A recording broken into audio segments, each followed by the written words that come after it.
Bismillahirrahmanirrahim. Assalamualaikum warahmatullahi wabarakatuh. Alhamdulillah. Nahmaduhu wa nasta'inuhu wa nastaghfiruh wa na'udhu billahi min syururi anfusina wa sayyiati a'malina. Man yahdihillahu fala mudilla lahu wa man yudlil fala hadiyalah. Wa asyhadu an la ilaha illallah wahdahu la syarikalah wa asyhadu anna Muhammadan abduhu wa rasuluhu la nabiyya ba'dah. Allahumma salli wa sallim wa barik ala nabiyyina Muhammadin wa ala alihi wa ashabihi wa man tabi'ahum bi ihsanin ila yaumiddin, amma ba'd. Alhamdulillah, tidak ada kata yang pantas kita ucapkan di pagi hari ini selain puja serta puji syukur kita panjatkan kepada Allah Subhanahu wa taala, Allah yang telah memberikan nikmat kepada kita semua dari kita mulai bangun tidur sampai kita tertidur kembali. Maka di antara nikmat Allah yang wajib kita syukuri di antaranya adalah nikmat menuntut ilmu syar'i di pagi hari ini.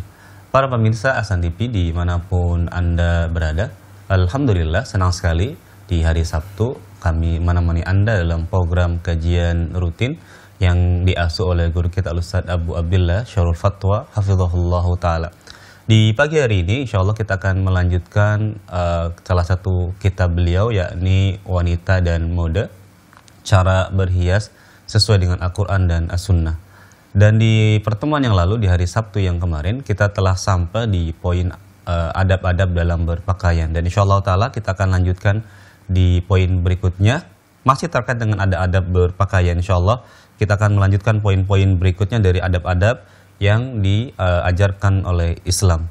Dan seperti biasa juga nanti insya Allah selesai Ustadz menjelaskan terkait tentang poin-poin adab-adab ini, kami mengundang Anda dalam segmen soal jawab. Bagi Anda para pemirsa Ahsan TV yang ingin bertanya secara langsung, kami persilakan untuk menghubungi kami di nomor 0811 900 7912. Atau Anda juga bisa mengirimkan pertanyaan melalui WhatsApp. Silahkan Anda bisa bertanya melalui nomor 0811 900 7913. Insya Allah nanti kami akan berikan kesempatan bagi Anda untuk bisa bertanya setelah Ustadz menuntaskan pembahasan di pagi hari ini. Barakallahu fiik wa jazakumullahu khairan. Alhamdulillah Ustadz telah berada di studio Ahsan TV. Kita sapa beliau terlebih dahulu. Assalamualaikum warahmatullahi wabarakatuh, Ustadz. Waalaikumsalam warahmatullahi wabarakatuh. Gimana Ustadz kabar hari ini? Alhamdulillah. Baik, jazakallahu khairan. Kami persilakan kepada Ustadz untuk memulai pembahasan. Falyatafaddal masykuran. Bismillahirrahmanirrahim. Alhamdulillahirabbil alamin. Wassalatu wassalam ala Rasulillah nabiyina Muhammadin wa ala alihi wa sahbihi wa man tabi'ahum bi ihsanin ila yaumiddin. Asyhadu an la ilaha illallah wahdahu la syarikalah wa asyhadu anna Muhammadan abduhu wa rasuluhu la nabiyya ba'dah. Qala Allah tabaraka wa ta'ala ya ayyuhalladzina amanu taqullaha haqqa tuqatih wa la tamutunna illa wa antum muslimun. وقال أيضا يا أيها الناس اتقوا ربكم الذي خلقكم من نفس واحدة وخلق منها زوجها وبث منهما رجالا كثيرا ونساء واتقوا الله الذي تساءلون به والأرحام إن الله كان عليكم رقيبا فإن أصدق الحديث كتاب الله وخير الهدي هدي محمد صلى الله عليه وسلم وشر الأمور محدثاتها فإن كل محدثة بدعة وكل بدعة ضلالة وكل ضلالة في النار. Saudara-saudariku yang dimuliakan Allah Subhanahu wa taala, puji syukur kita ucapkan atas segala nikmat yang telah Allah berikan pada kita. Di hari ini Allah masih memberikan pada kita berbagai macam kenikmatan yang tidak bisa kita hitung satu persatu. Karena banyaknya nikmat Allah Subhanahu wa ta'ala yang telah Allah anugerahkan kepada kita. Jadilah rasa syukur ini semakin mendekatkan diri kita kepada Allah. Apabila nikmat menjauhkan kita dari Allah Subhanahu wa ta'ala, sungguh ini adalah sebuah musibah. Karena itu Syekhul Islam Ibnu Taimiyah beliau mengatakan, kenikmatan yang menjauhkanmu dari mengingat Allah Subhanahu wa ta'ala, ya, atau bahasanya musibah yang membuat kamu semakin dekat kepada Allah itu lebih baik daripada kenikmatan yang membuat kamu jauh dari Allah SWT. musibah, bencana yang membuat kita semakin dekat kepada Allah itu lebih baik daripada kenikmatan yang menjauhkanmu dari mengingat Allah SWT. Ketika kita dapat musibah, kita kembali kepada Allah, sujud, sholat, lebih baik daripada kita senang, tidak ada ujian, tidak ada cobaan, tapi membuat kita semakin jauh kepada Allah SWT. Karena itulah semoga kita termasuk orang-orang yang semakin dekat kepada Allah dengan nikmat yang telah Allah berikan pada kita. Salawat dan salam tidak lupa kita sampaikan kepada Nabi kita Nabi Muhammad SAW beserta para sahabatnya, kerabatnya, dan pengikutnya yang tetap setia mengikuti beliau hingga akhir zaman nanti. Saudaraku yang dimuliakan Allah, sudah beberapa poin kita sebutkan tentang adab-adab berpakaian, ya, dan juga beberapa syarat busana muslimah yang harus diperhatikan. Dan sekali lagi kami katakan, syarat-syarat busana muslimah yang kami sebutkan ini adalah ketika di luar rumah. Adapun di dalam rumah, di depan suami, di depan anak-anak, ya maka peraturannya berbeda. Ya, peraturannya berbeda. Kalau di luar rumah misalkan, kita dilarang memakai baju transparan. Misalnya warna putih, karena putih itu umumnya transparan. Maka berbeda halnya jika di dalam rumah. Ini bebas. Ya, di depan suami, depan anak-anak. Misalkan ada ibu-ibu ingin kembali mengulang momen pernikahan, tapi di dalam rumah pakai baju putih, gaun, boleh tidak? Boleh saja di dalam rumah pakai baju putih karena mengulang dulu misalkan momen pernikahannya tidak sempat pakai baju putih. Ya, bikin pernikahan acara walimahan di dalam rumah di depan anak-anak. Tidak ada masalah. Boleh. Ya. Atau wanita muslimah mau main apa pakai baju putih di dalam rumah dengan anak-anaknya. Main apa misalkan, silakan saja. Main dokter-dokteran pakai baju putih boleh di dalam rumah? Boleh, karena itu di dalam rumah. Peraturannya yang kita sebutkan adalah untuk di luar rumah. Halaman berikutnya adalah halaman 87, termasuk adab dalam berpakaian adalah larangan memakai pakaian yang bersalib dan bergambar. Bergambar di sini maksudnya gambar makhluk hidup. Ini suatu musibah di kalangan kaum muslimin ketika mereka berpakaian memakai pakaian yang ada gambar salibnya atau gambar makhluk hidupnya. Rasulullah SAW memerintahkan kita untuk mematahkan, menghancurkan salib. Karena itu para suami yang gemar bermain sepak bola apabila memiliki jersey, ya, jersey kaos kebanggaan klubnya, ada gambar salibnya, maka hal itu dilarang. Ya, ini tugas bagi para istri untuk menyeleksi ketika akan membelikan baju kaos kepada suami. Bahwa pakaian yang ada gambar salib dan juga gambar makhluk hidup, hal itu dilarang. Menggambar makhluk yang bernyawa hukumnya haram, termasuk dosa besar. Dan memakai pakaian yang bergambar juga terlarang.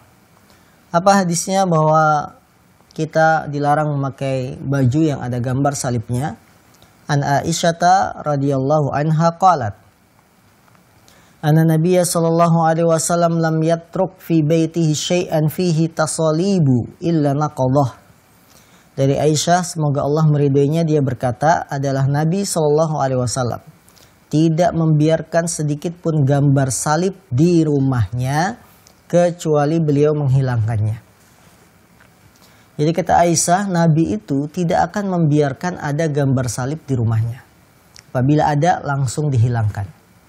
Begitulah kita sebagai seorang muslim yang mencintai Nabi kita Nabi Muhammad SAW, bila mendapati gambar salib dalam apapun, apakah itu pakaian ataukah perabot rumah tangga, maka dihilangkan sebisa mungkin, segera mungkin. Jangan dibiarkan. Tapi ingat, ini gambar salib yang jelas-jelas salib, bukan yang sifatnya dikira-kira. Ya, dibuat mirip-mirip kok seperti salib. Contoh yang sempat ramai, sajadah. Sajadah motifnya itu batik, bunga-bunga, tapi kalau diperhatikan seksama kok kayak salib. Itu bukan yang seperti itu. Itu adalah gambar, bunga. Jangan dihubung-hubungkan, jangan dicocok-cocokkan. ya, maka ilmu cocoklogi ini tidak benar ya. Terkadang kita melihat ada gambar lain, itu salib. Ya, harus benar-benar gambarnya itu salib. Bukan suatu yang dicocok-cocokin sehingga kelihatannya kalau disambungin mirip salib. Tidak seperti itu. Ya, kadang-kadang kita dapati ya dalam perabotan atau benda-benda yang ada di rumah kita, kalau memang jelas ada gambar salibnya, maka hal itu tidak dibolehkan dan harus dihilangkan. Ya. Para suami yang punya jersey klub apapun yang gambarnya salib, ini tidak boleh. Tidak boleh dipakai, harus dihilangkan. Bagaimana menghilangkannya? Kalau itu bentuknya sablonan bisa dihilangkan. Ya, atau ditutup dengan apa seperti itu, dijahit lagi, ditambal, ya seperti itu. Jangan dibiarkan, karena Nabi, kata Aisyah, tidak membiarkan sedikit pun gambar salib di rumahnya kecuali beliau menghilangkannya. Sebagian arloji jam tangan itu ada yang gambarnya salib, ya, yang terkenal, mereknya juga terkenal. Apakah ini salib? Ya, tergantung kita lihat apakah itu salib atau tidak. Kalau memang itu adalah salib, lambang negara yang menggambarkan salib, maka harus dihilangkan berdasarkan perintah dari Nabi SAW. Bagaimana sekarang dengan gambar yang bernyawa? Makhluk hidup. Ya. Terkadang kita dapati baju-baju anak kita itu ada gambar makhluk hidupnya. Terlebih lagi setelah film kartun itu naik daun. Ya. Film kartun saat naik daun, maka pastilah kita dapati baju yang bertemakan film kartun itu bertebaran di mana-mana. Film kartun apapun yang muncul ramai, banyak yang menonton, maka akan muncul bajunya dengan karakter gambar seperti itu. Bolehkah anak kita pakaikan baju yang bergambar makhluk hidup, ya, atau bagaimana? Kita lihat hadis yang dibawakan oleh Ibunda Aisyah juga, dan hadis ini dikeluarkan oleh Imam Bukhari, ya, oleh Imam Al-Bukhari. An Aisyah radhiyallahu anha annaha ishtarat numraqatan fiha tasawiru. Faqama an-nabiy sallallahu alaihi wasallam bil babi falam yadkhul. Faqultu atubu ila Allah madza adnabtu? Qala ma hadhihi numraqah. Qultu litajlisa 'alaiha wa tawassadaha. Qala inna ashab hadhihi as-suwar yu'adzabuna yawmal qiyamah. Yuqalu lahum ahyu ma khalaqtum wa innal malaikata la tadkhulu baitan fihi surah. Dari Aisyah, semoga Allah meridhoinya, bahwasanya dia membeli sebuah bantal yang bergambar. Jadi Aisyah itu membeli bantal dan ada karakter gambarnya. Maka Nabi pun SAW berdiri di depan pintu dan enggan untuk masuk rumah. Jadi ketika Nabi datang, beliau hanya berdiri di depan pintu, tidak mau masuk rumah ketika melihat ada gambar di bantal tersebut. Maka Aisyah bertanya, aku bertaubat kepada Allah, apa dosaku? Nabi menjawab, untuk apa bantal ini? Aisyah menjawab, agar engkau duduk di atasnya dan berbantal, bersandar dengannya. Kemudian Rasulullah SAW bersabda, sesungguhnya orang yang menggambar ini akan diazab pada hari kiamat. Dan dikatakan pada mereka, hidupkanlah apa yang telah kalian ciptakan. Sesungguhnya malaikat tidak akan masuk rumah yang ada di dalamnya gambar. Maksudnya gambar bernyawa.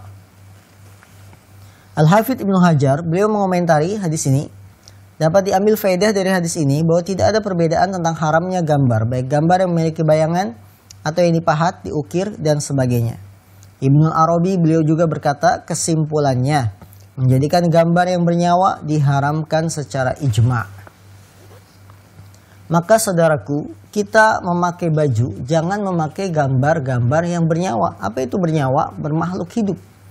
Gambar manusia, kemudian apalagi gambar hewan, ya. Terkadang seorang karena senangnya dengan satu jenis hewan, ada gambarnya di kaos atau bajunya. Gambar poster manusia. Misalkan siapa gitu ya, gambarnya dipoto, fotonya dicetak, kemudian disablon di kaos. Itu tidak boleh. Gambar yang bernyawa makhluk hidup. Sekarang permasalahannya bagaimana dengan gambar-gambar karakter yang ada pada baju anak. Ya.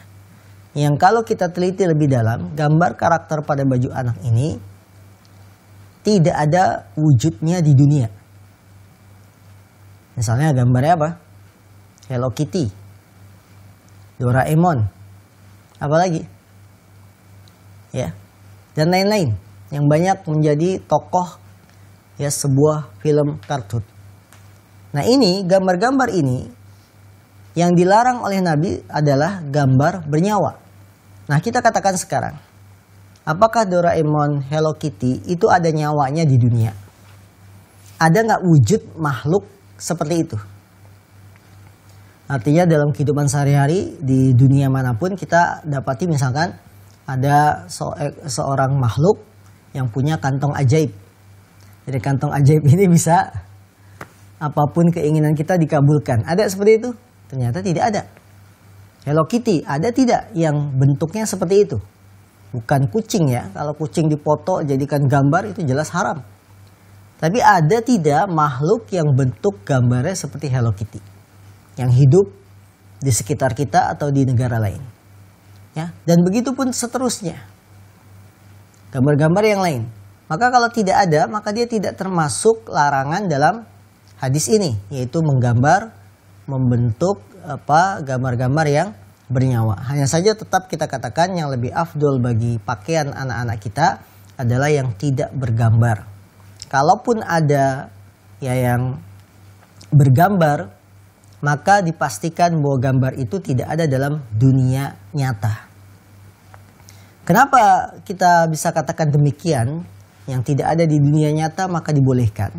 Berdasarkan hadis Aisyah, suatu hari Aisyah bermain kuda, ya mainan kuda-kudaan, dan kudanya itu memiliki sayap. Kemudian Rasulullah bertanya, apa ini Aisyah? Ini kuda. Kok ada sayapnya? Iya. Dan Rasulullah membiarkan. Dalam dunia nyata, dunia kita sekarang, di belahan dunia manapun, ada tidak seekor kuda yang punya sayap? Ya, tidak ada. Yang ada seekor kuda dengan sayap itu di film, betul? Film kartun. Dunia nyata nggak ada. Kuda pakai sayap, itu nggak ada. Tidak ada seekor makhluk, hewan, kuda dengan memakai sayap. Yang ada sayapnya apa?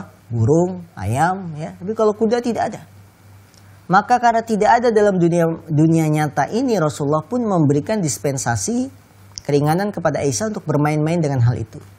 Ini sebagai dasar bahwa gambar yang memang tidak ada bentuk nyata di dunia dibolehkan. Sekalipun kita katakan yang lebih berhati-hati adalah meninggalkannya. Nah kadang-kadang ini menjadi sebagian ummahat, ibu-ibu ketika memilih daster, ya, berdasarkan karakternya yang lucu. Sebagian wanita ada yang ngefan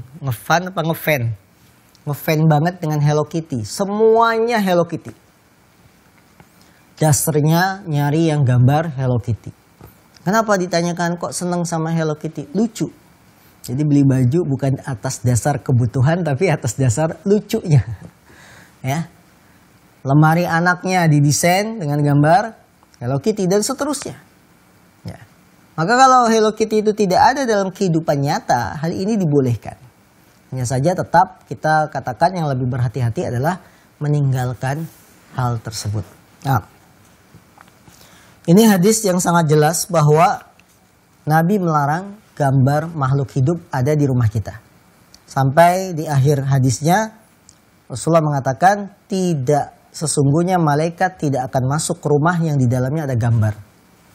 Maka kalau di rumah kita ada gambar foto wisuda, kalau itu kan asli ya. Makhluk hidup dipoto, itu kan asli, betul-betul makhluk hidup. Dan dalam dunia nyata ada orangnya. Yang dipoto itu, yang di wisuda, ayah ibunya dipajang bertiga, itu ada dalam hidup, dalam dunia kenyataan kita tuh ada. Maka ini dilarang kalau seperti ini. Atau gambar hewan, yang memang dalam dunia nyata itu ada. Hewan sapi, kerbau, kuda, itu ada. bentuknya tidak dirubah. Maka kalau semacam ini tidak boleh. Malaikat tidak akan masuk rumah yang di dalamnya ada gambar bernyawa. Maksud malaikat di sini adalah malaikat membawa keberkahan, malaikat rahmat, bukan malaikat maut. Kalau malaikat maut dia tidak takut untuk mencabut nyawa walaupun di rumah itu ada gambar. Ya, yang tidak akan masuk siapa? Malaikat rahmat, malaikat yang membawa keberkahan. Maka dari itu kaum muslimin dimiliki Allah SWT, bersihkan baju-baju kita, rumah kita dari gambar yang bernyawa yang memang ada wujud aslinya di dunia. Jadi kalau kaos kita, baju kita ada poster presiden apa gitu ya, asli betul-betul mirip. Ya, karena itu foto kemudian disablon. Ini dihilangkan, nggak boleh. Atau di dinding ruang tamu kita ada gambar wisuda anak, dari mulai wisuda anak TK, SD, SMP, SMA, kuliah. Hilangkan ini, turunkan. Tidak boleh. Ya, termasuk hal ini adalah yang dilakukan oleh anak-anak muda. Mereka memajang siapa? Artis idolanya. Kalau anak laki-laki yang dipajang pemain bola, posternya dibeli, pajang di kamarnya. Ya, misalkan dia gemar olahraganya balap motor F1. Siapa yang paling jago itu F1? Pajang fotonya. Gak boleh. Ini makhluk hidup dan ada wujud nyatanya di dunia, maka dilarang. Ya.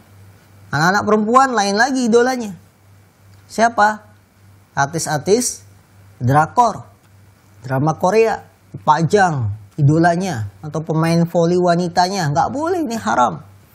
Ini termasuk dosa besar yang malaikat tidak akan masuk ke rumah di dalamnya ada gambar.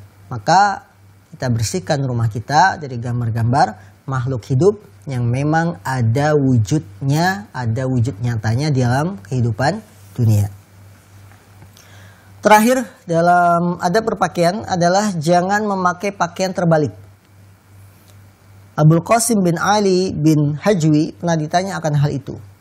Beliau menjawab, jika memakai baju terbalik akan membuat kacau dan merusak wibawa serta kehormatan sesuai dengan adat masing-masing, maka hendaknya perbuatan tersebut dijauhi. Sebagaimana diceritakan oleh muridnya dalam kitab An-Nawazil. Ya, pakaian terbalik kalau dalam rumah sah-sah saja, tapi jika di luar rumah bila membuat ini pancingan, memancing orang jadi tertawa, jadi bahan ejekan, maka ditinggalkan. Berikutnya kaum muslimin yang dimuliakan Allah SWT, para ukhti muslimah. Ketika kita telah selesai membahas tentang busana muslimah, ada satu hal yang tidak lepas dari pakaian atau apa yang dipakai oleh wanita muslimah. Dan ini sangat digemari oleh wanita muslimah untuk dipakai. Apa itu? Yaitu benda-benda perhiasan. Wanita muslimah difitrahkan untuk mencintai, menyukai yang namanya perhiasan. Karena itu memang adalah fitrah mereka. Apakah dalam Islam perhiasan dibolehkan bagi seorang wanita muslimah? Jawabannya dibolehkan bagi wanita muslimah untuk berhias dengan memakai benda-benda perhiasan sekalipun melingkar.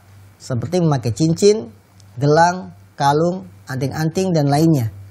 Baik yang terbuat dari emas, perak, mutiara, zamrud atau lainnya selama dalam batas rel aturan syariat. Jadi wanita muslimah dibolehkan memakai benda-benda perhiasan apapun bentuknya sekalipun melingkar. Kenapa kami tegaskan sekalipun melingkar ini dibolehkan? Karena memang masalah ini menjadi perselisihan ulama. Ada yang mengatakan emas kalau melingkar tidak boleh, cincin, gelang, ya itu tidak boleh dipakai. Namun yang kuat bahwa wanita muslimah dibolehkan memakai perhiasan walaupun melingkar. Kenapa wanita muslimah dibolehkan untuk memakai perhiasan? Ya, bentuknya baik cincin, anting-anting, gelang, terbuat dari emas, perak, mutiara, dan lain-lain dibolehkan. Karena memang wanita fitrahnya untuk berhias. Perhatikan firman Allah Subhanahu wa taala dalam surat Az-Zukhruf ayat 18. Awa man yunasya'u fil hilyati wa huwa fil khisami ghairu mubin. Dan apakah patut menjadikan anak Allah orang yang dibesarkan dalam keadaan berperhiasan sedang dia tidak dapat memberi alasan yang terang dalam pertengkaran? Apakah patut menjadikan anak Allah? Maksudnya apakah patut menjadikan seorang anak wanita itu sebagai anaknya Allah? Padahal seorang anak wanita itu dibesarkan dalam keadaan berperhiasan. Dalam keadaan apa?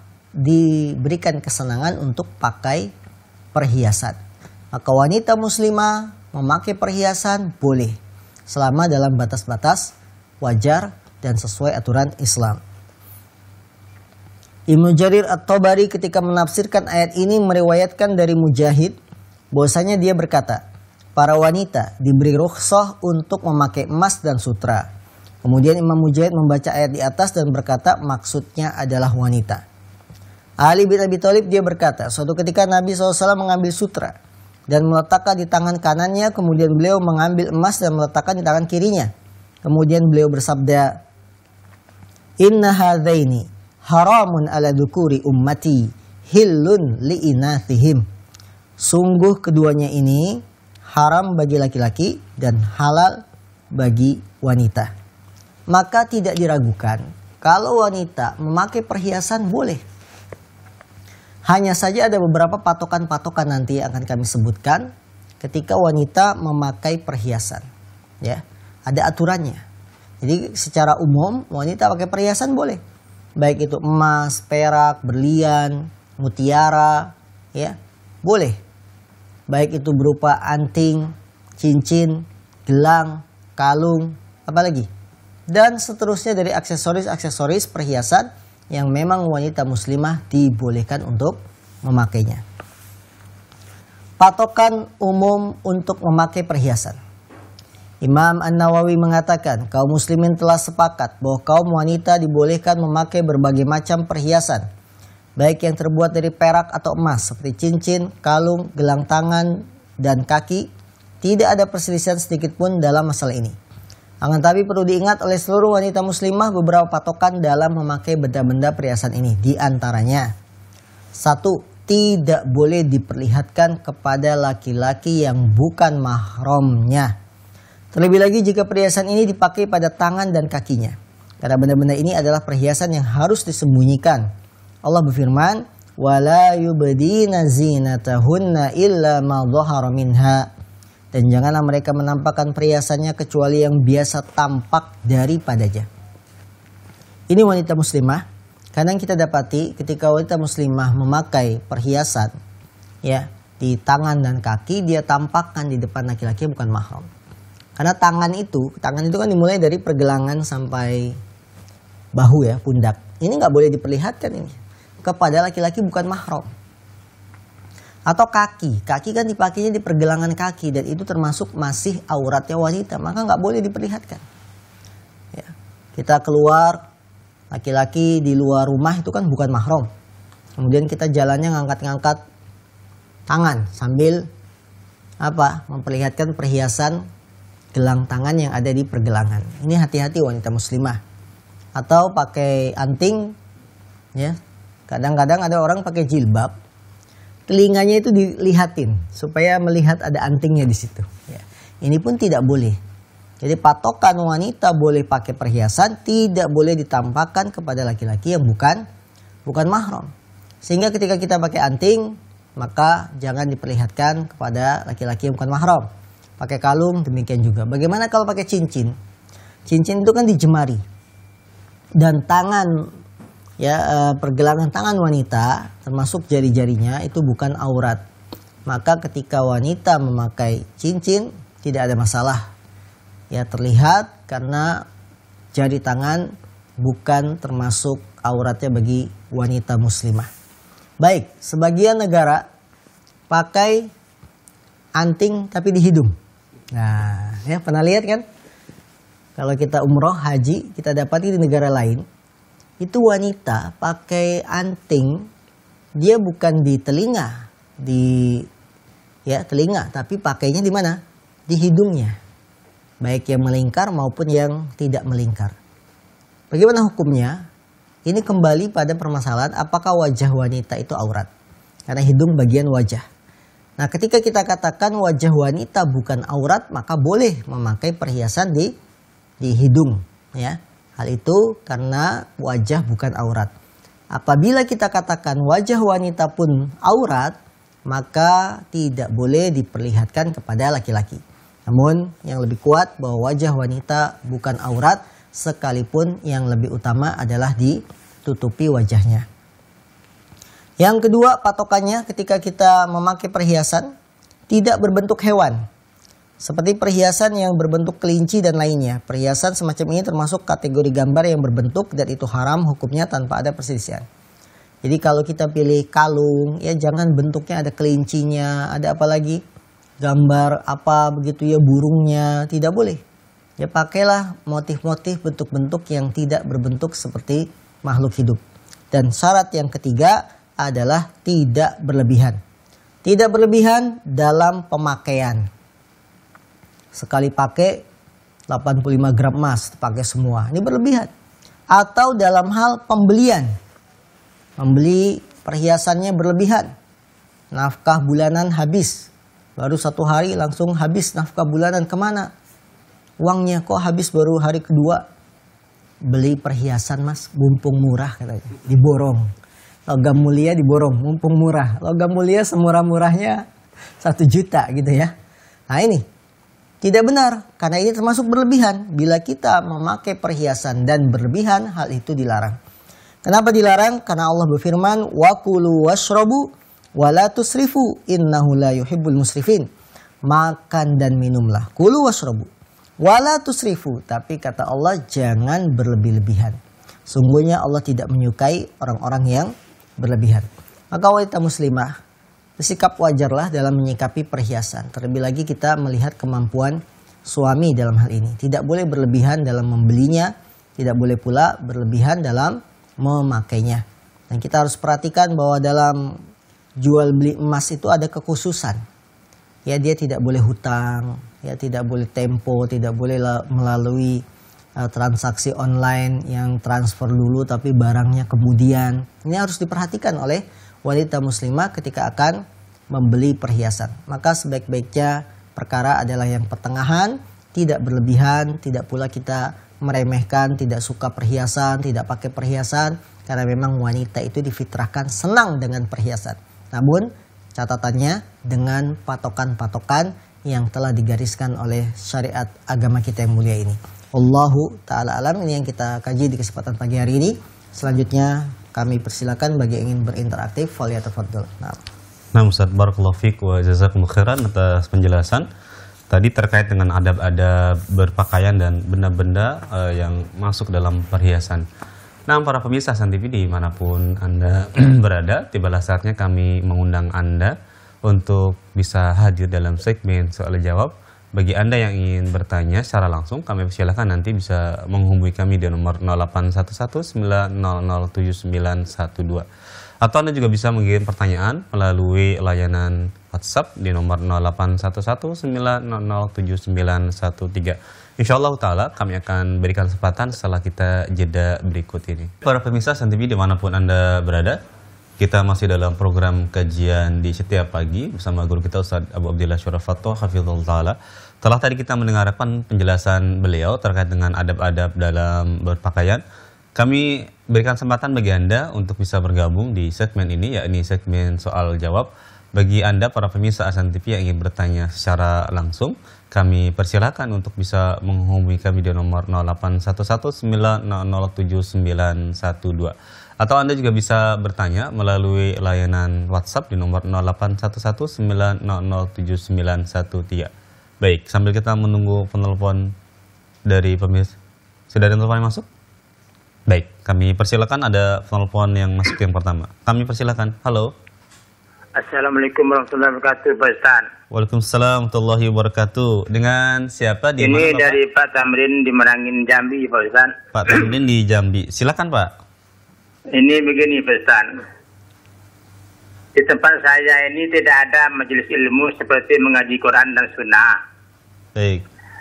Ilmu saya mengenai Quran dan Sunnah menalaminya cuma melalui TV, Pak Ustaz. Baik. Yang diajarkan oleh TV Sunnah, termasuk Surau TV, Muaz TV, Roja TV. Jadi semuanya saya tonton. Jadi saya catat satu persatu. Baik. Jadi ilmu saya cuma itu Pak Ustaz. Baik. Tidak ada majelis di sini majelis ilmu. Baik. Ya seperti Pak Ustaz sampaikan ini. Jadi ada Ustaz sebagian mengatakan kalau kita mengambil ilmu di TV atau media itu belajar sama setan. Jadi saya tanyakan sama Pak Ustaz, apakah benar apa Ustaz yang menyampaikan itu seperti itu? Baik. Nah itu saja Pak Ustaz. Baik. Terima kasih. Assalamualaikum warahmatullahi wabarakatuh. Waalaikumsalam warahmatullahi wabarakatuh. Dengan Pak Tamrin di Jambi, Ustaz, silakan. Baik saudaraku yang dimuliakan Allah SWT, termasuk perkembangan zaman yang patut kita syukuri adalah kehadiran televisi di zaman kita sekarang. Yang televisi itu tidak ada pada zaman Rasul Shallallahu Alaihi Wasallam. Namun ketahuilah bahwa televisi adalah sarana saja, masalah dunia, dia bukan masalah agama. Nah, ketika televisi adalah sarana, maka tergantung apa yang kita lihat. Bila sarana ini adalah kebaikan, fasilitas ini kita pakai untuk kebaikan, untuk mengambil ilmu, maka menonton televisi semacam ini termasuk dibolehkan, bahkan dianjurkan. Sekarang bagaimana statusnya ketika kita menonton televisi acara dakwah, kemudian kita belajar di situ? Karena kita tidak dapati ada dai-dai yang terjun langsung ke pedalaman, ya, sehingga kita belajar hanya melalui media televisi. Apakah benar orang yang belajar melalui media televisi dikatakan sebagai menuntut ilmu kepada setan? Ini tentunya jawaban perkataan yang hanya muncul dari emosi, hanya sentimen belaka. Ya, hanya sentimen belaka. Karena televisi itu adalah fasilitas sarana saja. Yang intinya ketika kita belajar adalah kebaikan, kita catat, kita amalkan, maka hal itu adalah dibolehkan, bukan belajar kepada setan. Ya. Kenapa demikian? Karena kebenaran itu kita terima dari berbagai macam sarana apapun yang kita dapat. Baik dari media berupa buku, baik dari media berupa televisi, atau radio, atau media yang lain seperti media sosial. Kalau memang itu adalah kebaikan, kita baca artikel bermanfaat di Facebook. Apakah orang yang belajar dari Facebook dikatakan belajar sama setan? Tentu tidak. Sekarang buku adalah media. Televisi juga media. Apakah kalau kita katakan saya baca buku dapat ilmu, kemudian saya catat, berarti Anda belajar melalui buku. Orang yang belajar melalui buku juga setan. Tidak benar. Ini hanya emosi belaka. Karena sarana itu selama membawa kebaikan, maka hal itu dibolehkan. Karena itu para ulama usul fikih, para ulama qawaid fikih membuat satu kaidah al-umur bimaqasidiha. Perkara itu tergantung dengan niat-niatnya. Dalam kaidah yang lain disebutkan al-wasail laha ahkamul maqasid. Sarana, wasilah, fasilitas laha ahkamul maqasid. Dia mengambil bagian hukum seperti tujuannya. Kalau kita menggunakan televisi, tujuannya menuntut ilmu, maka Anda akan mendapatkan keutamaan menuntut ilmu. Karena dia hanya sebagai sarana. Kalau kita membaca buku, kemudian kita catat ilmu yang ada dalam buku tersebut, maka Anda mendapatkan tujuannya, yaitu menuntut ilmu. Walaupun caranya melalui baca buku, tidak bertemu langsung dengan gurunya. Dan kaum muslimin, alhamdulillah kemajuan teknologi ini memudahkan kita dalam belajar. Sekarang ini, ya, di masa-masa pandemi, banyak dibuka perkuliahan dengan sistem online. Bahkan itu sifatnya sudah internasional. Jadi ada universitas-universitas internasional yang membuka sistem pembelajarannya melalui online. Masuk ke sebuah akun yang sudah kita punya, di sana ada modul-modul yang kita pelajari, tinggal di-download. Dan juga ada video-video yang bisa kita dengarkan dari pemateri, dari dosen-dosennya. Hanya begitu saja belajar ya. Tadi nggak ada tatap muka. Hanya mendengarkan video, catat ilmunya, ya. Kemudian membaca artikel modulnya untuk semester 1, misalkan modulnya sekian. Kemudian nanti ujian selesai. Selesai 4 tahun dapat ijazah S1. Ini termasuk hal yang patut kita syukuri. Bahwa ketika kita tidak bisa melakukan tatap muka secara langsung dengan para ulama, mereka pun membuat fasilitas sarana-sarana yang bisa menunjang untuk tetap belajar dan menuntut ilmu. Ini kemudahan. Ya, kemudahan yang bisa kita dapati di zaman ini. Bahwa kita bisa belajar dengan berbagai sarana ya, yang dapat kita manfaatkan selama itu untuk kebaikan. Tapi tetap kita katakan, orang yang belajar langsung dengan guru, yang gurunya ini adalah guru ahlu sunnah, yang memiliki ilmu yang bagus dan kuat, itu lebih baik dan lebih afdol. Jadi kalau kita ketemu guru langsung duduk belajar, itu lebih baik ya daripada kita belajar melalui fasilitas sarana yang kita dapat berupa buku atau televisi. Tapi tidak kita katakan yang belajar lewat televisi belajar sama setan, yang belajar lewat buku belajar sama setan. Tidak, kita tidak katakan itu. Tetap yang lebih utama adalah belajar dengan guru. Yang guru ini akidahnya baik, ahlu sunnah wal jamaah, ilmunya kuat, bisa bahasa Arab, ini yang lebih afdol. Kenapa belajar dengan guru itu lebih afdol? Satu, lebih meringkas waktu. Kalau belajar sama guru, itu kita meringkas waktu sangat banyak. Lain halnya kalau Bapak dengerin televisi, itu kan lama ya. Kajian 1,5 jam. Coba sama guru ngaji 1,5 jam, dapat banyak. Ya. Karena itulah kalau kita duduk di pesantren dengan guru, ya 3 tahun kita bisa menyelesaikan beberapa buku. Cepat. Ya, karena dijelaskan dan guru itu sudah paham. Kelebihan kedua, kalau belajar dengan guru langsung, guru itu bisa mengarahkan kalimat-kalimat yang sulit yang kita dapati dalam buku atau maksud dari penulis. Ya, kalau kita belajar sama guru, baca buku gitu, ada yang salah diluruskan. Istilah-istilah yang asing, guru itu akan menjelaskan. Ini lebih utama. Coba kalau kita baca buku sendiri, bingung ada sebuah istilah kita nggak paham, mau nanya kemana. Ya. Maka belajar dengan guru langsung itu tentu lebih afdol. Namun ketika tidak mungkin karena kondisi, karena keadaan, maka belajar melalui fasilitas berupa televisi, lewat buku, atau radio, atau media sosial, maka hal itu dibolehkan. Allahu ta'ala alam. Nah, Ustaz, jazakallahu khairan. Pertanyaan dari Pak Tamrin di Jambi. Mudah-mudahan terus bersemangat ya dalam menuntut ilmu. Baik, kami persilakan. Ada telepon berikutnya. Sudah terhubung, kami persilakan. Halo? Ya. Baik, mohon maaf. Baik, kami persilakan. Halo? Ya. Assalamualaikum. Waalaikumsalam warahmatullahi wabarakatuh. Dengan siapa, di mana Bapak? Dengan Pak Ahmad di Kalimantan Timur, Pak. Pak Ahmad di Kalimantan Timur. Silakan Pak Ahmad. Iya. Assalamualaikum Pak Ustaz. Waalaikumsalam warahmatullahi wabarakatuh. Silakan. Ini mau bertanya Pak Ustaz tentang masalah fotografer. Baik. Tadi yang dibahas kan masalah foto memoto. Kalau menjadi tukang foto intinya hukumnya bagaimana Pak Ustaz? Baik. Baik. Ya. Cukup Pak Ahmad pertanyaannya? Ya itu aja Pak Ustaz. Baik. Terima kasih. Assalamualaikum warahmatullahi wabarakatuh. Waalaikumsalam warahmatullahi wabarakatuh. Nah, berhubungan dengan fotografer. Bagaimana hukumnya kita memiliki profesi sebagai fotografer yang tugasnya adalah memfoto, mendokumentasikan hal-hal yang berhubungan dengan pekerjaannya. Kami menjawab, apabila fotografer itu tugasnya hanya mendokumentasikan, memfoto objek-objek yang bukan makhluk hidup, misalkan pemandangan alam, air terjun dipoto supaya jadi sampul majalah misalkan, atau foto-foto pohon, sawah, gubuk, rumah, bangunan yang bukan makhluk hidup, maka Anda menjadi fotografer semacam itu hukumnya boleh, halal, gaji yang kita terima juga halal.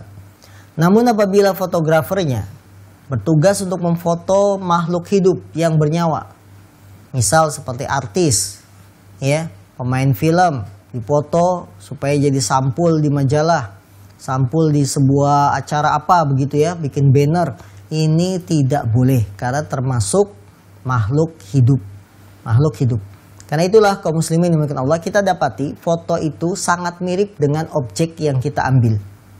Ya, sangat mirip dengan objek yang kita ambil.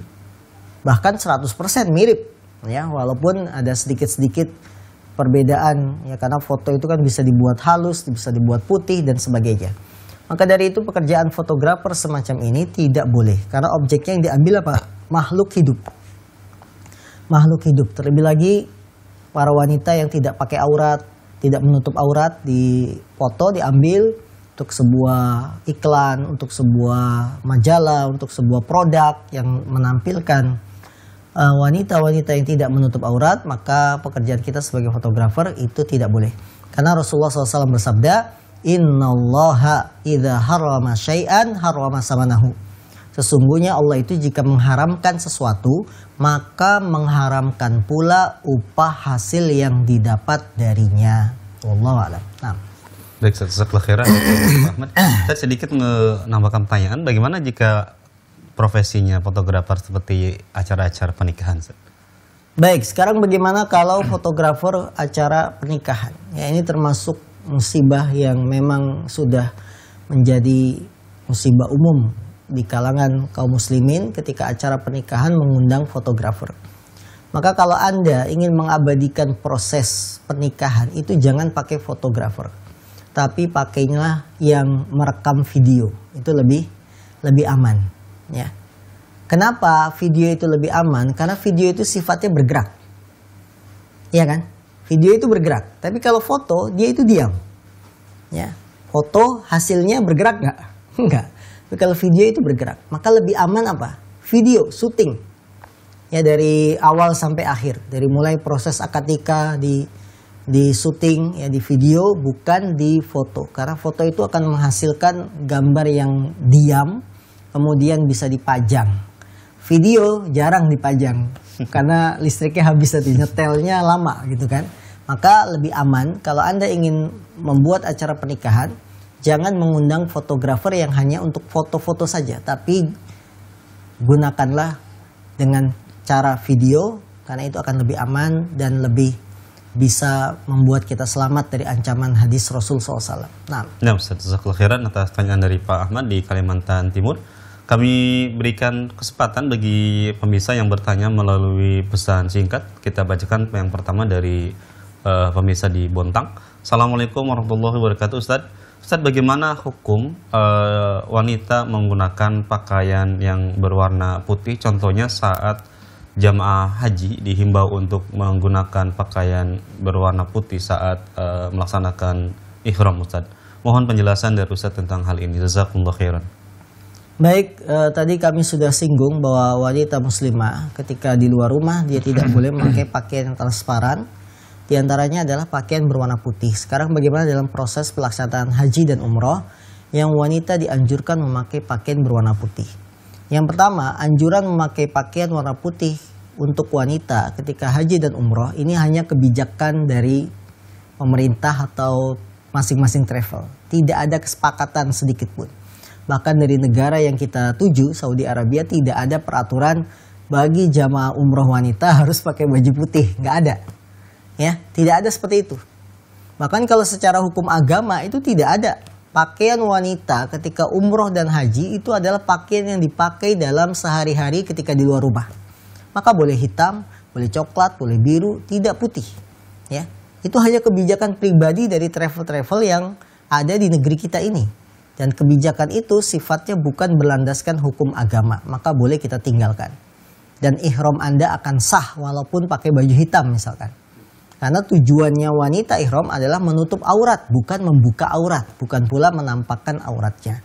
Jadi sekali lagi, anjuran memakai baju putih bukanlah aturan Saudi Arabia, bukan aturan agama, bukan pula suatu hal yang ditekankan ya berdasarkan peraturan ketika haji dan umroh, tidak ada. Itu hanya kebijakan buatan manusia yang tidak ada dasarnya. Maka kalau aturan manusia melanggar aturan Allah, kita dahulukan aturan Allah dan Rasul. Nah, baik, jazakallahu khairan atas pertanyaan dari pemirsa di Bontang, mudah-mudahan bisa dipahami. Kami terima berikutnya telepon yang sudah masuk. Halo. Sudah terhubung, kami persilahkan. Ya, assalamualaikum. Waalaikumsalam warahmatullahi wabarakatuh. Dengan siapa, di mana, Umu? Dengan Mary di Padang. Baik, Bu Mary di Padang, silakan pertanyaannya. Bagaimana saya tinggal di perkebunan tapi tanpa gaji, Terus ada tanaman kami jual secara tidak tahu dia gimana? Gimana, ada pertanyaan Ustaz? Mohon diulangi pertanyaannya. Ibu tinggal di perkebunan? Iya. Kemudian? Tapi kami kan nggak digaji kan? Tidak digaji? Tidak. Habis itu kami jual tanaman itu sebahagian kami ambil gitu. Itu bagaimana hukumnya? Pertanyaannya adalah kebun itu milik ibu atau milik orang lain yang ibu diminta untuk menggarap? Milik orang lain. Milik orang lain, baik. Iya, oke. Baik. Ada pertanyaan, Ustaz? Ya, Cukup, ya. baik. Ustaz Lahiran, baik Bu Mary di Padang. Silahkan disimak jawaban dari Ustaz. Terima kasih. Baik, saudaraku yang dimuliakan Allah SWT, pertanyaan dari seorang ibu di Padang. Beliau tinggal di perkebunan, komplek perkebunan. Perkebunan ini milik orang lain. Kita dibolehkan tinggal di sana. Kemudian kita menanam tanaman, ya, hasil dari tanaman kita jual sebagiannya untuk kebutuhan hidup. Ini yang perlu dikoreksi tadi lebih jelasnya, bahwa ketika seorang dibolehkan menempati satu lahan, yaitu atas dasar apa? Apakah atas dasar kita bekerja kemudian dapat gaji? Tadi dibilang tidak dapat gaji. Maksudnya ini hanya sekedar izin tinggal saja, tidak ada gaji dan dibolehkan menanam, atau bagaimana? Kalau ini adalah seperti transmigrasi di tahun-tahun 90-an, transmigrasi memang ketika seorang ditempatkan di daerah transmigrasi, di daerah perkebunan, dia diberi fasilitas apa? Rumah, ladang, lahan. Tapi setelah itu dilepas, nggak ada gaji bulanan. Maksudnya apa? Ini ladang kamu kelola, kamu hasilkan buat kehidupan kamu. Ya. Itu transmigrasi di zaman-zaman tahun 90-an. Kalau ini memang maksudnya seperti itu, maka halal, boleh kita kelola ladang kita walaupun itu milik siapa? Pemerintah. Kan nanti ada aturannya itu. Setelah tinggal sekian puluh tahun berhasil mengelola ladang, nanti ladang itu akan menjadi milik kita, tanah kita. Maka ketika Anda modelnya seperti transmigrasi, kita hanya ditempatkan di sebuah daerah perkebunan, ladang Anda itu batasnya sampai sekian, silakan dikelola, tidak ada gaji, hasilnya dijual, boleh. Karena memang kita sudah diizinkan tinggal di sana untuk mengelola kebun dan hasilnya dimanfaatkan untuk kebutuhan hidup. Ya, dibolehkan. Karena kita sudah diberi izin. Sudah diberi izin tinggal walaupun ladang itu milik orang. Nanti setelah berlangsung sekian tahun, 10 tahun, 15 tahun, ladang itu bisa jadi milik kita. Ya, kalau memang itu adalah transmigrasi ya, seperti program pemerintah di tahun-tahun 90-an. Ya, ini wallahu alam, nanti perlu digali lagi lebih dalam. Nah. Baik, jazakallahu khairan atas jawaban Ustaz dari pertanyaan dari Ibu Mary di Padang. Mungkin sebagai penutup di kesempatan pagi hari ini karena keterbatasan waktu kita di kesempatan pagi hari ini. Sekali lagi kami ucapkan jazakumullahu khairan atas pemirsa Hasan TV, Pak Tamrin, Pak Ahmad dan Bu Mary yang telah bergabung di pagi hari ini, dan juga beberapa pertanyaan yang telah sampai melalui WhatsApp yang tidak kami bacakan semuanya. Kami ucapkan jazakumullahu khairan atas atensi yang telah diberikan kepada kami. Dan tak lupa kami ucapkan juga jazakumullahu khairan kepada Ustadz yang telah meluangkan waktu di setiap hari Jumat dan Sabtu untuk menemani kita, menambah ilmu kita agar kita tetap berada dalam hidayah Allah Subhanahu wa Ta'ala. Baik para pemirsa Hasan TV dimanapun Anda berada, inilah akhir perjumpaan kita. Mohon maaf jika ada kekurangan dalam setiap program yang kami hadirkan di tengah-tengah Anda. Kita tutup majelis ini dengan doa kafaratul majlis. Subhanakallahumma wa bihamdika asyhadu an la ilaha illa anta astaghfiruka wa atubu ilaik. Assalamualaikum warahmatullahi wabarakatuh.